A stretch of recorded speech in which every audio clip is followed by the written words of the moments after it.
Lutter contre les multiples menaces et tentatives de déstabilisation implique donc de traiter tous les pays avec la même rigueur et la même fermeté en ce qui concerne le respect des droits humains et les libertés individuelles.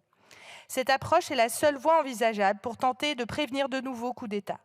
Ces basculements, n'ayons pas peur de le dire, ont été en partie rendus possibles par la complaisance de la France à l'égard de certains dirigeants autocratiques dont les régimes, bien que contestables, servaient nos intérêts militaires, économiques et financiers.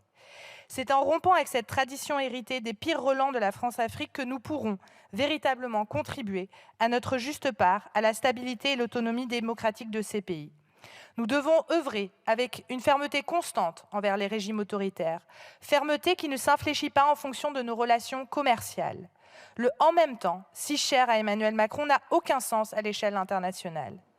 Or, dans la proposition de résolution que vous nous présentez aujourd'hui, vous ne remettez pas en question nos vieilles manières de faire et ne reconnaissez pas non plus la pluralité des voies de développement et des systèmes de valeurs.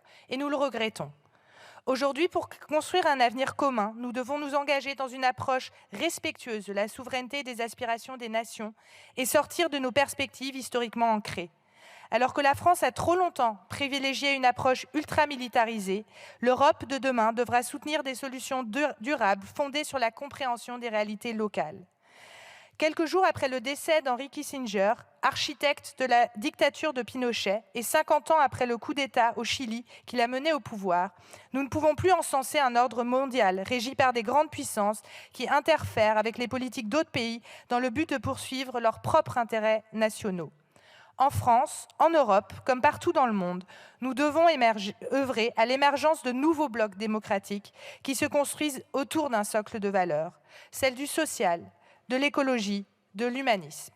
Le groupe écologiste votera donc contre cette proposition de résolution. Je vous remercie.